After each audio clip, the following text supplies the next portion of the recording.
नमस्कार भक्तजनों, स्वागत है आप सबका हमारे YouTube के चैनल में। दोस्तों, आज हम बताने जा रहे हैं आपको आम्ल की एकादशी के बारे में। सनातन धर्म के अनुसार जैसे प्रदोष की तिथि भगवान शिव को अत्यंत प्रिय होती है, उसी प्रकार भगवान विष्णु को एकादशी अत्यंत प्रिय मानी गई है। वहीं धार्मिक मान्यता के अनुसार आम्लकी का मतलब आंवला होता है, जिसे हिंदू धर्म और आयुर्वेद दोनों में श्रेष्ठ माना गया है। पद्म पुराण के अनुसार भगवान विष्णु को आंवले का वृक्ष अत्यंत प्रिय होता है। माना जाता है कि आंवले के वृक्ष में ही श्री हरि और लक्ष्मी जी का वास होता है। हिंदू पंचांग के अनुसार आम्लकी एकादशी फाल्गुन माह के कृष्ण शुक्ल पक्ष को आती है। इसे आम्लक्य एकादशी भी कहा जाता है। यह हर साल फरवरी या मार्च महीने में मनाई जाती है। वहीं इस बार 2021 में यह आम्लकी एकादशी 25 मार्च को पड़ रही है। तो दोस्तों, अभी हम जान लेते हैं कि आम्लकी एकादशी का मुहूर्त क्या रहेगा। तो यहाँ पे आपको बता दें, सुकुरमा 24 मार्च की सुबह 11:41 से 25 मार्च की सुबह 10:03 तक रहेगा। धृति में 25 मार्च की सुबह 10:03 से 26 मार्च की सुबह 7:46 तक रहेगा।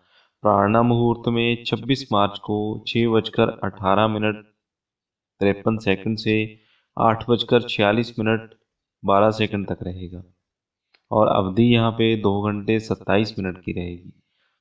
माना जाता है कि आंवले के वृक्ष में भगवान विष्णु का वास होने की वजह से उसी के नीचे भगवान का पूजन किया जाता है। यही आंवल की एकादशी कहलाती है। इस दिन आंवले का उपटन, आंवले के जल से स्नान, आंवला पूजन, आंवले का भोजन और आंवले का दान करना चाहिए, जिस कारण इस दिन भगवान विष्णु के साथ आंवले के वृक्ष की पूजा की जाती है। पीपल और आंवले के वृक्ष को हिंदू धर्म में देवता के समान माना गया है। माना जाता है कि जब भगवान श्री हरि विष्णु ने सृष्टि की रचना के लिए ब्रह्मा जी को जन्म दिया, उसी समय भगवान विष्णु ने आंवले के वृक्ष को भी जन्म दिया। इसी कारण आंवले के वृक्ष की पूजा की जाती है। आंवला के वृक्ष के हर अंग में ईश्वर का निवास माना गया है। दोस्तों, अभी हम जान लेते हैं कि आंवल की एकादशी पूजा विधि आपकी कैसी रहेगी। आंवल की एकादशी में आंवले का विशेष महत्व है। इस दिन पूजन से लेकर भोजन तक हर कार्य में आंवले का उपयोग किया जाता है। इस दिन ब्रह्म मुहूर्त में उठकर भगवान विष्णु का ध्यान कर व्रत का संकल्प करना चाहिए। व्रत का संकल्प लेने के बाद स्नान आदि से निर्वृत्त होकर भगवान विष्णु की पूजा करना चाहिए। घी का दीपक जलाकर विष्णु सहस्त्र नाम का पाठ करें। पूजा के बाद आंवले के वृक्ष के नीचे नवरत्न युक्त कलश स्थापित करना चाहिए। यदि आंवले का वृक्ष उपलब्ध नहीं हो तो आंवले का फल भगवान विष्णु को प्रसाद स्वरूप अर्पित करें। आंवले के वृक्ष का धूप, दीप, चंदन, रोली, पुष्प, अक्षत आदि से पूजन कर उसके नीचे किसी गरीब जरूरतमंद व्यक्ति या ब्राह्मण को भोजन कराना चाहिए।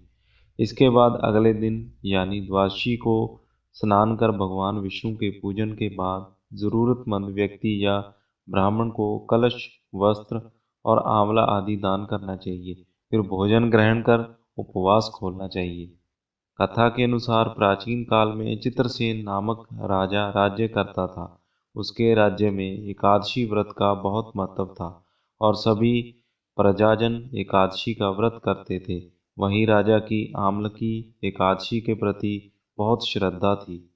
एक दिन राजा शिकार करते हुए जंगल में बहुत दूर निकल गए। तभी कुछ जंगली और पहाड़ी डाकुओं ने राजा को घेर लिया।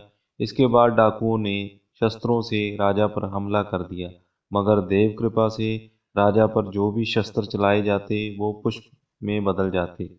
डाकुओं की संख्या अधिक होने से राजा बेहोश होकर धरती पर गिर गए। तभी राजा के शरीर से एक दिव्य शक्ति प्रकट हुई और समस्त राक्षसों को मारकर अदृश्य हो गई। जब राजा की चेतना लौटी तो उसने सभी राक्षसों को मरा हुआ पाया। यह देख राजा को आश्चर्य हुआ कि इन डाकुओं को किसने मारा। तभी आकाशवाणी हुई, हे राजन, यह सब राक्षस तुम्हारे आम्ल की एकादशी का व्रत करने के प्रभाव से मारे गए हैं।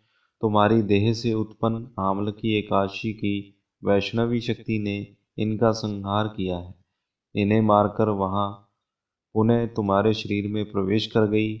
यह सुनकर राजा प्रसन्न हुआ और वापस लौटकर राज्य में सबको एकादशी का महत्व बतलाया। आम्ल की एकादशी पर भगवान विष्णु की पूजा की जाती है। मान्यता है कि उनके पूजन से हर मनोकामना पूर्ण होती है। पुराणों में भी इस एकादशी का महत्व बताया गया है। मान्यता है कि इस व्रत के प्रभाव से व्यक्ति के सभी पाप नष्ट हो जाते हैं। तो भक्तजनों, ये थी आम्ल की एकादशी की पूजा विधि और व्रत कथा।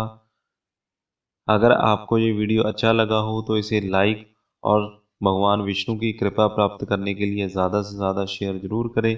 अगर आपने अभी तक हमारे चैनल को सब्सक्राइब नहीं किया तो अभी कर लीजिए और साथ में दिए गए बेल आइकन को दबाना ना भूलिएगा।